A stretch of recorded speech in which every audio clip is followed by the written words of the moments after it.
Segunda carta de Pedro, capítulo 1, a partir do verso 5. O apóstolo escreve assim: por isso mesmo, empenhem-se para acrescentar à sua fé a virtude o conhecimento, ao conhecimento o domínio próprio, ao domínio próprio a perseverança a piedade, a fraternidade, e a fraternidade o amor. Porque se essas qualidades existirem e estiverem crescendo em suas vidas, elas impedirão que vocês, no pleno conhecimento de nosso Senhor Jesus Cristo, sejam inoperantes e improdutivos. Todavia, se alguém não as tem, está cego, só vê o que está perto, esquecendo-se da purificação dos seus antigos pecados. Portanto, irmãos, empenhem-se ainda mais para consolidar o chamado e a eleição de vocês, pois se agirem dessa forma, jamais tropeçarão, e assim vocês estarão ricamente providos, quando entrarem no reino eterno do nosso Senhor Jesus Cristo. Amém? Senhor Jesus, obrigado, Deus, pela sua palavra, obrigado por nós estarmos nesse lugar, obrigado pelo que o Senhor já fez nas nossas vidas nesse lugar, porque o Senhor já falou conosco hoje. E nós pedimos, Deus, que agora o seu Espírito venha sobre nós e testifique a sua verdade nos nossos corações. Esse é o nosso desejo em nome de Jesus, amém. Amém. Gente, nós lemos aí na segunda carta de Pedro, mas a primeira carta de Pedro, ela foi escrita para cristãos gentios.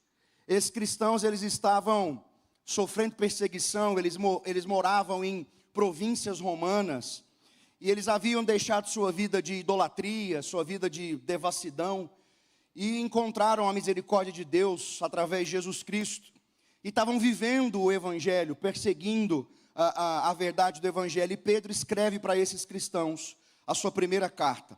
A segunda carta não tem destinatário. No capítulo 3, a gente só vê Pedro dizendo: como escrevi da outra vez, ou seja, já escrevi para vocês uma vez, estou escrevendo de novo. Ou, provavelmente é para o mesmo grupo, ele está falando de uma carta que nós não tivemos acesso, mas provavelmente ele está escrevendo para esse mesmo grupo de irmãos, para fortalecer a fé dessas pessoas, que estavam ali em províncias romanas, sendo perseguidas. Nesse contexto, nós não lemos os 4 primeiros versículos, mas nesse contexto, ele está falando a respeito da participação na natureza divina. Então ele está falando a respeito disso. Então ele está falando a respeito de participarmos da natureza de Jesus. Então ele, começando pela fé, tendo a fé como primeiro passo, ele começa a falar da necessidade de agregar a fé, de somar a fé, de adicionar à fé alguns elementos importantes para o crescimento do indivíduo. Essa sequência de elementos que Pedro vai colocando, você percebe que um vai dependendo do outro, um está relacionado sempre com o anterior, de modo que isso aí, para alguns, é chamado como escada da fé, né? Porque ele começa pela fé, ele vai falando de elementos, que se você adicionar a fé, você vai começar a crescer no conhecimento de Jesus e começar a parecer-se mais e a estar mais participante da natureza de Jesus. Então, se você voltar no texto, começando pela fé, ele fala a respeito da virtude, do conhecimento, do domínio próprio, da perseverança, piedade, fraternidade, e ele termina naquele que é o maior dos dons, que é o amor. Então ele começa talvez na coisa mais simples, que é a fé, e vai falando de elementos que, se forem agregados, um relacionado ao outro, vão nos levando para essa condição de mais parecidos com Jesus. No verso 8, se você voltar aí e me acompanhar, ele vai falar agora a respeito dos benefícios daqueles que têm essas coisas, e não só possuem esses elementos que ele falou, mas que deixam com que esses elementos cresçam no coração. Então ele está dizendo, olha, aqueles que possuem, verso 8, porque se essas qualidades, essas todas que ele falou lá, da escada da fé, existirem e estiverem crescendo nas suas vidas, elas impedirão que vocês, no pleno conhecimento do nosso Senhor Jesus Cristo, sejam inoperantes e improdutivos. Então essas duas coisas são o que vai acontecer com todo aquele que não só tem essas qualidades, mas que faz com que elas cresçam em si. Você não vai ser inoperante nem improdutivo. O inoperante aí é no sentido de não ser desocupado. Como assim? Ele está falando, olha, se você tem essas características e é diligente para que elas cresçam na sua vida, você vai ser um indivíduo muito ocupado. Porque perseguir essas características é uma coisa que nós vamos gastar nossa vida para fazer isso. Então, olha, você não vai ser um indivíduo desocupado. E a outra coisa é que você também não vai ser um indivíduo improdutivo. Em outras versões, o termo improdutivo vem como infrutífero, ou seja, você vai gerar frutos. E é legal a gente parar para pensar nisso. Por um bom tempo, eu já vi algumas pregações, algum entendimento de que quando se fala de que nós vamos dar fruto para Deus, fruto para o reino de Deus, está se falando então, das pessoas que nós vamos ganhar para Jesus, certo? Obviamente, não tem uma intenção de diminuir a importância da evangelização. Inclusive o IBGE soltou agora, essa semana, os números a respeito das religiões, e o segmento evangélico deixou de crescer. Cresceu, mas não no patamar que estava vindo crescendo das últimas vezes. Então, eu não quero diminuir a importância da evangelização e de alcançarmos aqueles que não conhecem Jesus. Mas não é verdade a gente ler o texto de João 15, por exemplo, onde Jesus fala da videira verdadeira, e falar que aqueles frutos que Jesus está falando lá, são as pessoas que nós vamos ganhar para Jesus, certo? Quando nós vamos ser frutíferos no reino, lá o Senhor está dizendo, eu sou a videira verdadeira e vocês são os ramos, meu pai o agricultor. Todo ramo que está ligado a mim, está ligado na videira, ele produz o que é da natureza da videira.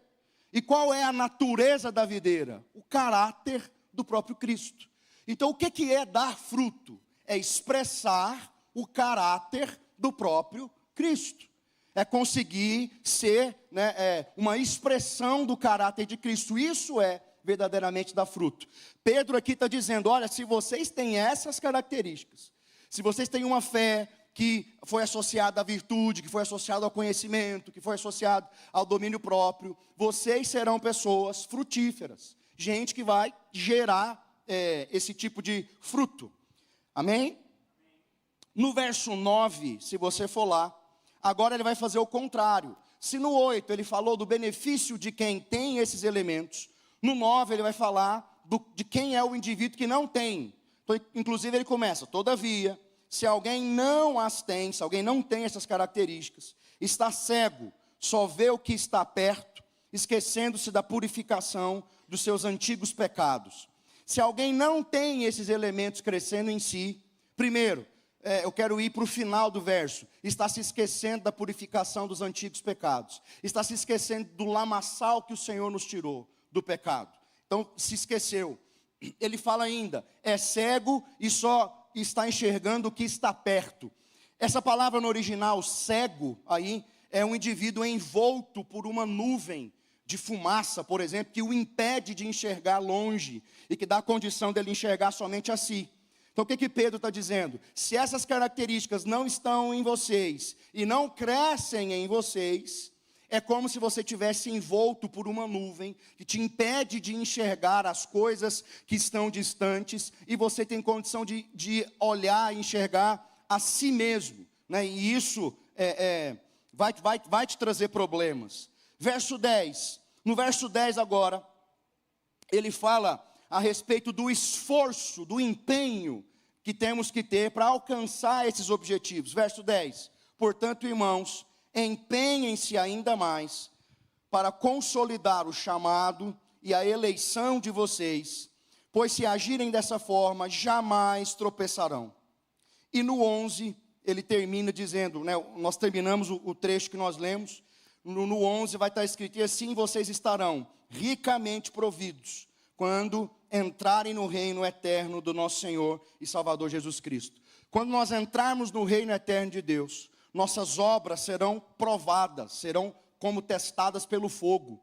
Então, esse tipo de obra aqui, esse tipo de empenho, esse tipo de riqueza, uma fé cheia de virtude, cheia de conhecimento, conhecimento cheio de domínio próprio, esse tipo de virtude, esse tipo de qualidade em nós, isso vai reverberar para a eternidade. É isso que ele está dizendo no verso 11. Assim vocês estarão ricamente providos quando entrarem no reino eterno do nosso Senhor Jesus Cristo. Amém? Você me entendeu até aqui? Pois bem, se a gente fosse falar de toda a escada da fé, a gente gastaria um tempão para falar disso tudo. Então, nós vamos focar apenas no primeiro trecho. Então, se você está com a sua Bíblia ainda ligada, aberta aí, 2 Pedro, capítulo 1, verso 5. Nós vamos focar só nesse pedacinho aqui. A gente entendeu, fez todo esse pano de fundo para focar nesse pedaço. Por isso mesmo, empenhem-se em acrescentar à sua fé a virtude. Nós vamos falar de uma fé que não é uma fé comum, mas é uma fé virtuosa. Amém? Da mesma maneira que eu quero fazer esse paralelo para ficar bem claro. Se você for em Provérbios 31, você tem o texto lá da mulher virtuosa, certo? Mulher tem um montão, concorda? Mas algumas delas, espero que todas nesse salão, amém, queridas, possuem qualidades que a classificam, não como uma mulher comum, mas como uma mulher virtuosa. Então você lê lá Provérbios 31, a partir do 10, ele vai falar primeiro que uma mulher dessa é mais valiosa do que pedras preciosas, e começa a dar ali as características dessa mulher, ou seja, ela não é uma mulher comum, ela possui qualificações que a colocam num patamar de virtuosa. É a mesma coisa que nós vamos fazer aqui hoje, só que com a fé. Nós não vamos falar de uma fé comum, mas de uma fé que vai ser colocada num patamar de uma fé virtuosa. O indivíduo que tem essa fé, ele tem uma fé diferente, ele tem uma fé que guarda em si virtudes. É isso que Pedro disse: acrescente na sua fé virtude. Ou seja, faça com que a sua fé tenha alguns elementos que vão a caracterizar como uma fé diferente. Para isso, nós vamos deixar agora o texto da segunda carta de Pedro, e vamos lá para o livro de Tiago, para a epístola de Tiago, capítulo 1, a partir do verso 2. Nós vamos usar a epístola de Tiago, nos 2 primeiros capítulos dela, dentro de alguns assuntos que Tiago está tocando. Ele fala, entre os capítulos 1 e 2, ele fala a respeito da fé, ele cita a fé em alguns momentos. Eu quero tocar em 4 elementos, que estão aí entre os capítulos 1 e 2, 2 deles no capítulo 1, depois 2 deles no capítulo 2 de Tiago, onde ele vai mostrar para nós elementos que podem ser alguns dos elementos que vão construir ou caracterizar a nossa fé como uma fé virtuosa. Então, em primeiro lugar, Tiago capítulo 1, verso 2. A fé virtuosa, ela vai produzir perseverança. Ela produz perseverança. A fé virtuosa produz perseverança. Tiago capítulo 1, acho que eu falei errado. Tiago capítulo 1, verso 2. Fala assim: meus irmãos, considerem motivo de grande alegria o fato de passarem por diversas provações, pois vocês sabem que a prova da sua fé produz perseverança, e a perseverança deve ter ação completa, a fim de que vocês sejam maduros e íntegros, sem lhes faltar coisa alguma. Primeira coisa, para se analisar aqui, no primeiro verso, verso 2 considere motivo de grande alegria o fato de passarem por provações. Quer dizer que passar por provação é um fato, certo? Se você é um ser humano comum, uma pessoa comum, não precisa ser crente. Isso é coisa que vai acontecer com o ser humano. Nós vamos passar na vida, naturalmente, por provações. Tem uma outra versão desse mesmo texto que vai dizer: quando vocês passarem por provação.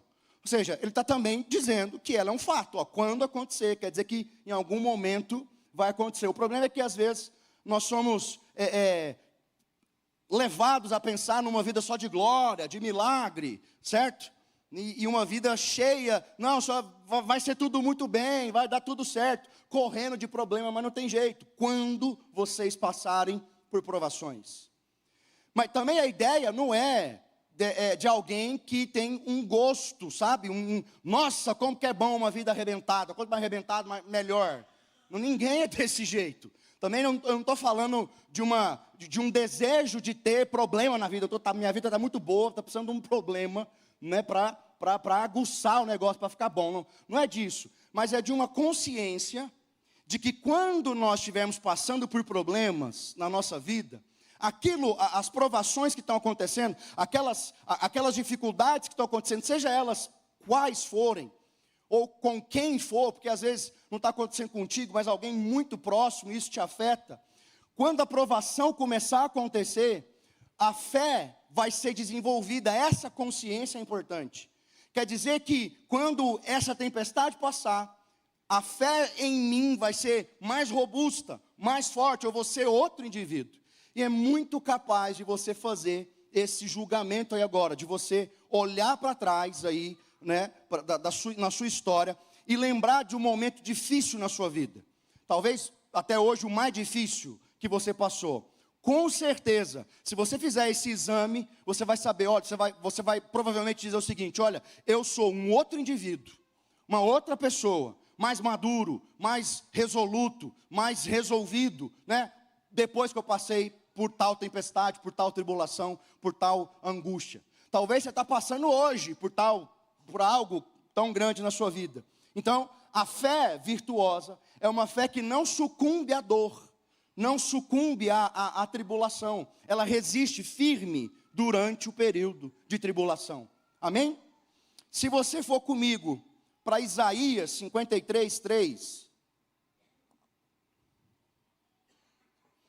Lá em Isaías, o profeta está falando a respeito de Jesus, está profetizando a respeito do Messias. E ele fala: foi desprezado e rejeitado pelos homens, um homem de tristeza e familiarizado com o sofrimento. Jesus era familiarizado com a dor.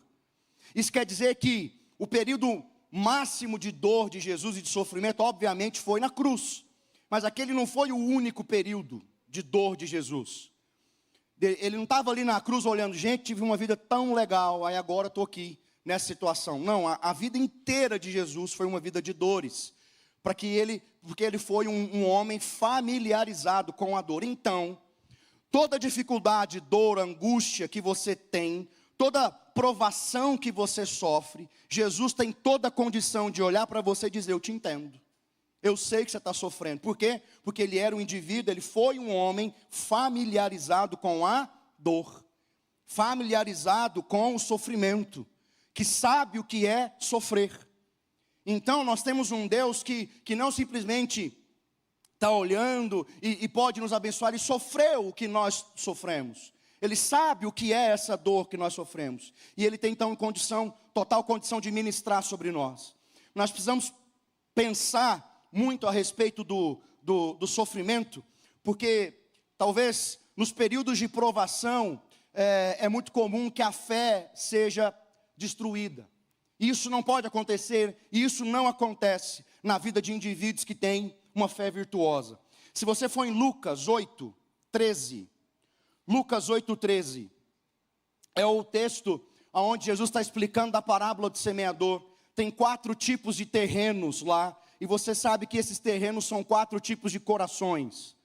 E aí, um dos terrenos é o terreno cheio de pedras. E Jesus aqui em Lucas está explicando o que é esse coração cheio de pedras. Olha o que ele fala, Lucas 8, 13. As sementes, né, ele está falando, as que caíram sobre as pedras são as sementes que eram a palavra. As sementes que caíram sobre as pedras são os que recebem a palavra com alegria quando a ouvem. Então presta atenção, é um indivíduo que pega a palavra, ela entra no coração, ou seja, existe fé ali. Então ele pega essa palavra, ela vem para o coração dele, mas ela não tem raiz. E ele vai explicar, creem durante algum tempo, mas desistem. Quando que eles desistem? Na hora da provação. Então, a fé que esse indivíduo tem não é virtuosa. é uma fé que no momento da provação é destruída. O Senhor então está nos chamando a ter essa fé de virtude. Qual virtude? De em meio à provação permanecer, crendo no Senhor. Amém? De permanecer acreditando nas promessas de Deus, naquilo que o Senhor tem sobre nós, de entender que no período da provação Deus vai trazer socorro, alegria, paz, certo? Fortalecimento, Deus vai fazer algo. E mesmo se Ele não fizer nada, nós vamos continuar crendo até que Ele venha. Essa é uma fé robusta, uma fé virtuosa. Amém? Então, em primeiro lugar, a primeira característica aí no livro de Tiago, de uma fé virtuosa, é uma fé que não sucumbe às provações. Seguindo o texto, segunda coisa, a fé virtuosa é a fé que nos conduz à sabedoria. Se você continuar aí, Tiago capítulo 1, verso 5, Tiago 1, 5. Se algum de vocês tem falta de sabedoria, peça a Deus que a todos dá livremente, de boa vontade, e lhe será concedida.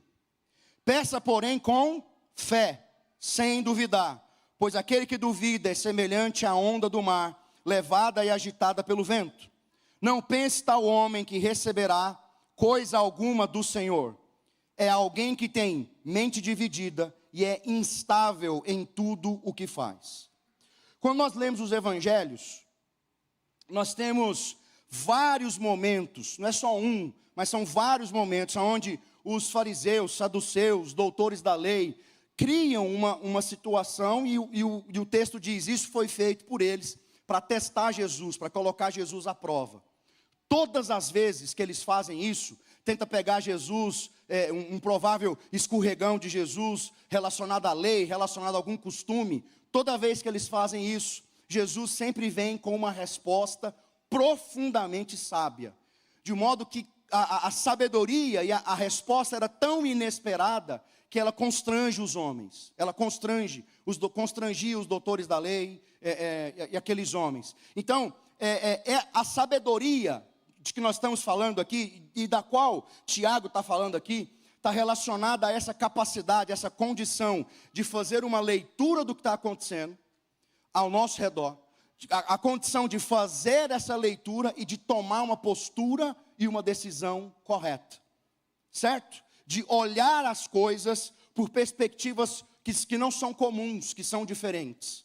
É essa sabedoria que nós estamos falando aqui no livro de Tiago. Agora, essa sabedoria está a nosso alcance. Como que a gente faz para alcançar essa sabedoria? O que Tiago diz?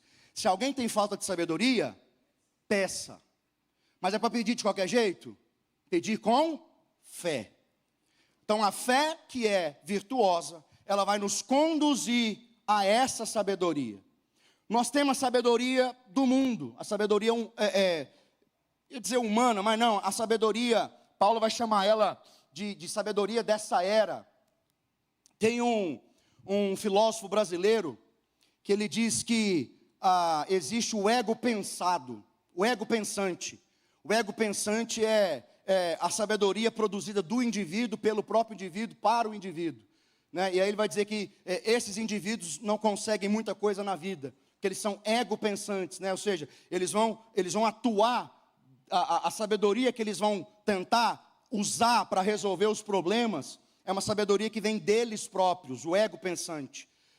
Seria a mesma coisa que Paulo vai dizer lá em 1 Coríntios 3,18.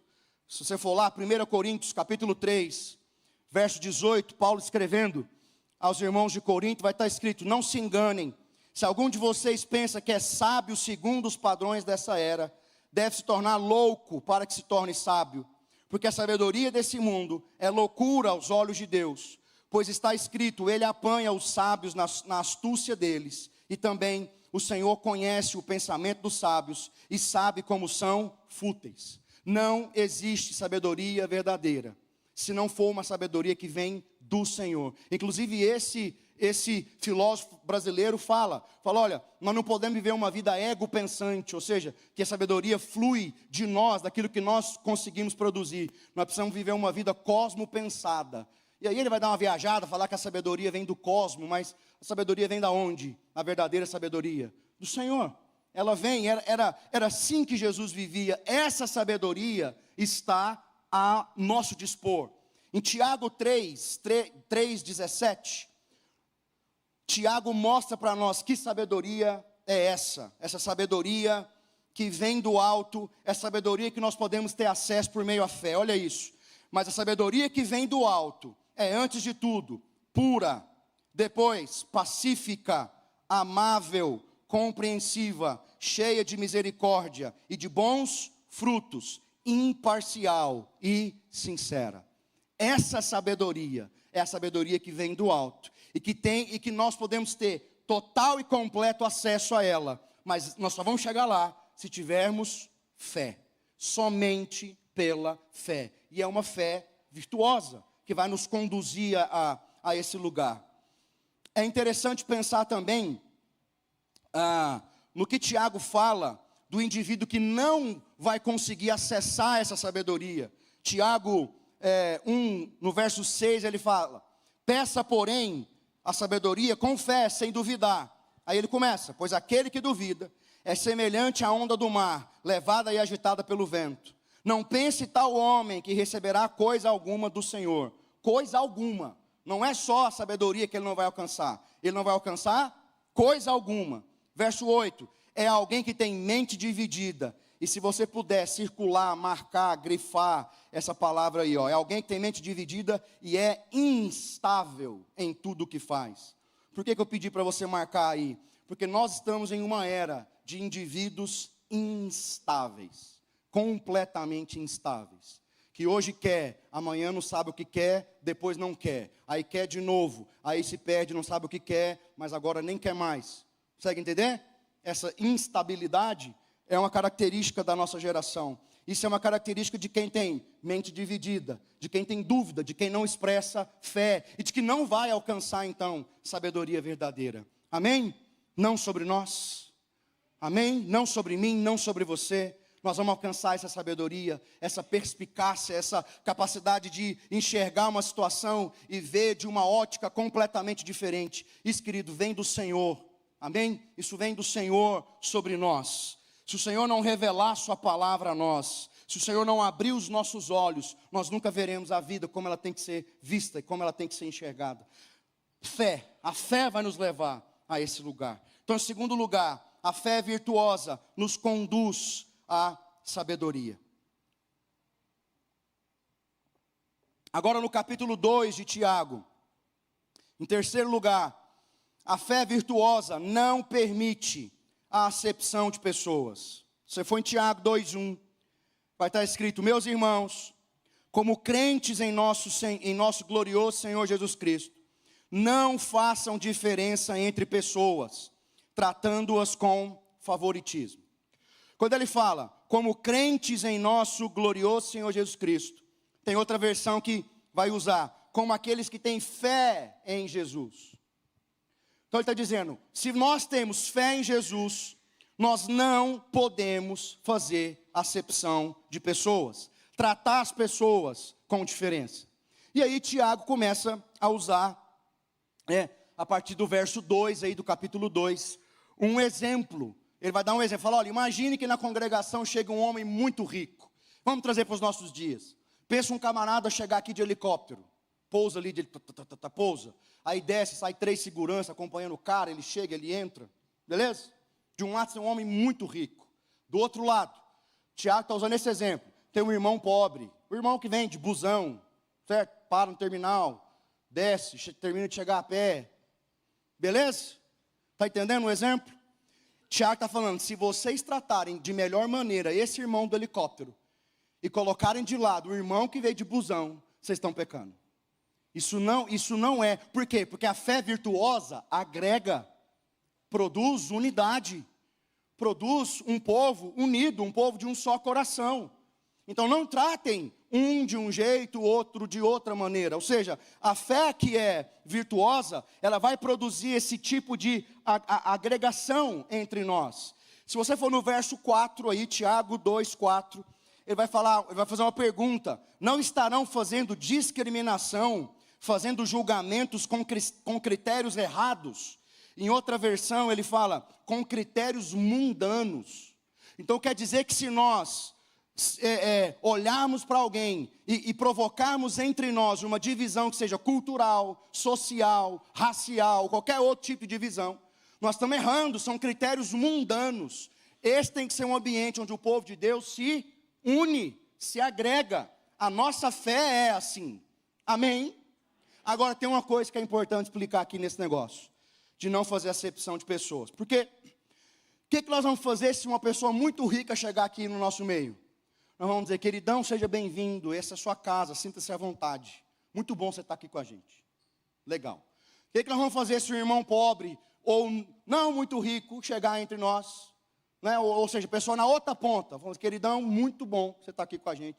Seja bem-vindo, essa é a sua casa. Estamos aí, todo mundo junto, amém, aleluia. Agora, tem uma diferença. O que nós vamos fazer com um camarada que chega aqui, e aí a vida dele é o seguinte, ele compra e não paga, deve e não paga, ele sonega impostos, tem um nome sujo, sabe? Aquela vida financeira que é um furacão. O que nós vamos fazer com esse camarada? Queridão, seja bem-vindo. É muito bom ter você aqui com a gente. Muito legal. Nós amamos você. Inclusive, vamos mudar de vida. Entendeu? Nós não vamos fazer acepção de ninguém. Ninguém. Mas, todas as vezes que a conduta do indivíduo entrar em conflito com a Escritura, com o testemunho de Jesus, nós vamos amar o indivíduo profundamente, mas nós vamos falar a verdade, porque amar é falar a verdade, não é verdade? Amar é falar a verdade, não é verdade? Não é isso? Então nós vamos falar a verdade, porque ser rico não é pecado, ser pobre não é maldição, mas dever, estar com o nome arrebentado, isso aí dá para melhorar, não dá? Está errado, queridão, vamos melhorar? Vamos consertar isso aí? Ou seja, nós nunca vamos não dizer a verdade. E se a pessoa empinar a carroça, falar, vou sair da igreja, a porta está ali. Mas nós não vamos deixar de falar a verdade, em amor, certo? Então a questão é essa, nós fazemos acepção de pessoas? Ninguém. Porém, toda conduta que entra em conflito com a sã doutrina, nós vamos ensinar a verdade, em amor. Era assim que Jesus fazia. Quando nós lemos que Jesus ia nos jantares, ele estava sentado, os fariseus falavam, esse homem está sentado aí com os cobradores de impostos, esse homem não sabe nem quem é essa mulher que está lavando o pé dele, esse homem deve estar junto com esses pecadores. Irmão, Jesus estava lá na mesa, da casa do Zaqueu, um corrupto, ladrão. Pensa aí, a pessoa mais corrupta, deixa para lá. Pensa, você pensou, não pensou? Tá bom. Eu quero que você pense, Jesus lá, sentadão naquela mesa lá. Mas não porque há concordância com o indivíduo, porque ele não faz acepção de pessoas. Mas eu quero que você pense que na presença de Jesus, é na presença de Jesus, que aquele homem, corrupto e ladrão, vai dizer o seguinte, Senhor, olha e veja. Se eu roubei alguma coisa de alguém, eu vou devolver. Eu vou devolver 4 vezes mais. E tem mais, eu vou pegar metade dos meus bens e vou dar aos pobres. É isso que acontece. A gente não sabe, o texto não mostra o que Jesus falou com Zaqueu, o que Jesus mostrou para Zaqueu. A gente não sabe, mas de alguma maneira, aquele homem foi constrangido pelo amor e pela verdade. De modo que ele se posicionou e disse, Senhor, veja. Veja, é isso que tem que acontecer, irmãos. Nós não vamos fechar a porta para ninguém. Ninguém. Não vamos fazer acepção de ninguém. Mas nós vamos falar a verdade. Em amor. Amém? Isso é fruto de uma fé virtuosa. Em nome de Jesus. E em quarto e último lugar. Tiago capítulo 2, verso 14. Tiago 2, 14. A fé virtuosa é uma fé prática. É um texto muito famoso. De que adianta, meus irmãos, alguém dizer que tem fé se não tem obras? Acaso a fé pode salvá-lo? Tiago está falando de uma fé que transcende a palavra, que transcende o falar e que se manifesta em obra, em atitude. É uma fé prática. E se você continuar a leitura, ele vai falar assim: o que adianta o irmão chegar em você e falar assim: estou com fome, estou com frio, estou precisando de comida, estou precisando de roupa, e você impor as mãos sobre o irmão, orar por ele, falar: ô Jesus, abençoa meu irmão, ele está com fome, ele está com frio, ó Deus, e dispensar o irmão, falar: vai lá irmão, Deus vai fazer alguma coisa. Tiago vai falar: essa fé não adianta nada. Qual é a fé que resolve? É a fé que vai orar, óbvio, mas é a fé que vai para a prática, que vai cobrir a vida do irmão com o que ele precisa. Tiago 2,17. Assim também, a fé por si só, assim também a fé por si só, se não for acompanhada de obras, está morta. Então a fé precisa se traduzir para a prática, ir para a prática, ser uma fé prática. Por exemplo, 2 exemplos. Quantos aqui creem que foram profundamente abençoados pelo Senhor pela vida que tem? Amém? Você foi profundamente abençoado pelo Senhor? Você tem um emprego, você estuda, amém? Glória a Deus. Isso é fé, então você acredita que Deus te abençoou, Deus te abriu as portas. Agora a pergunta é: o quanto dessa fé que eu e você temos se traduz em generosidade, que é a prática? Consegue entender?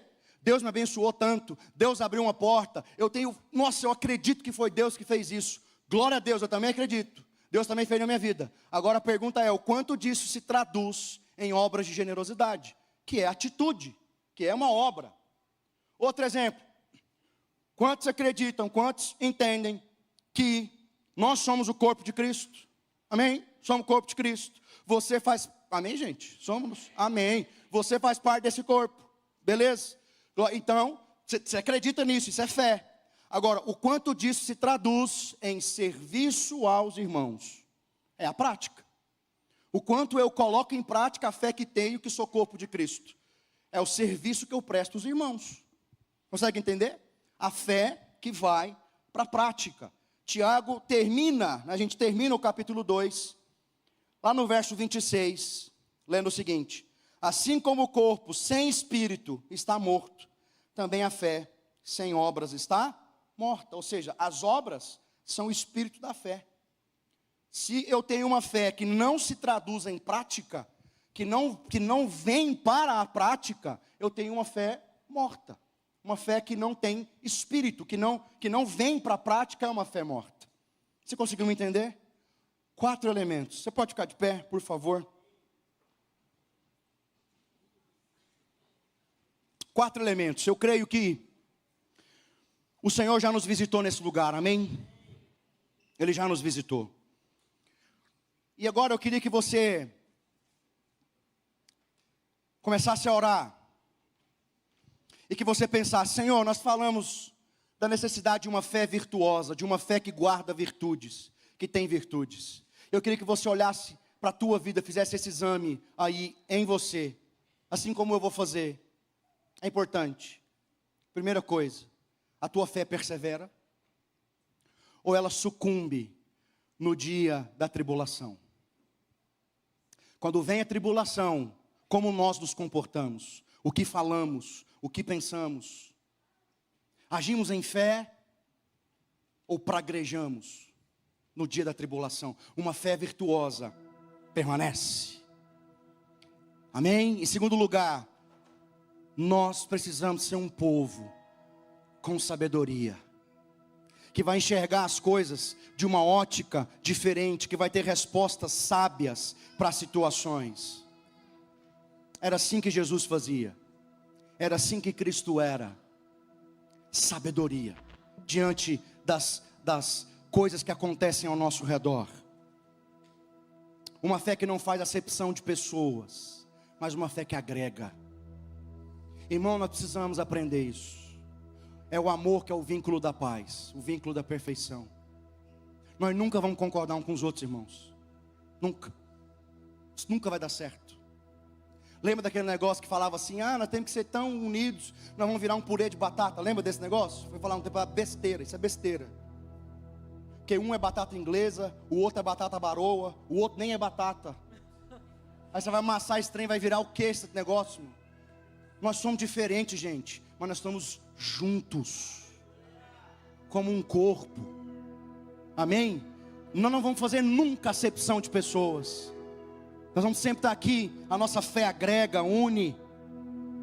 E por fim, uma fé que se traduz em prática.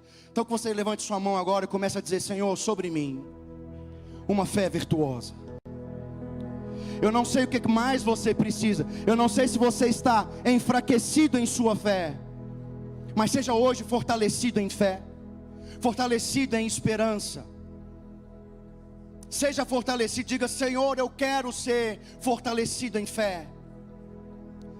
Senhor, eu quero ter uma fé robusta. Por quê, Senhor? Porque nós queremos nos parecer com Cristo. O nosso objetivo é sermos varões, é sermos pessoas, é sermos mulheres, homens e mulheres, à estatura de Cristo, que é o varão perfeito, que é o modelo. Nós queremos ser como Cristo é. Então, Senhor, o primeiro passo dessa escada é acrescentar virtude à nossa fé. Então venha sobre os meus irmãos, venha sobre os meus irmãos. Deus, no dia das tribulações nós permaneceremos de pé. Vem com sabedoria, Deus, sabedoria do alto, imparcial, sabedoria do alto, pura, uma sabedoria, Deus, que vem do Senhor sobre nós. Abre os nossos olhos, Deus, para a vida. Enche as nossas vidas. Enche as nossas vidas.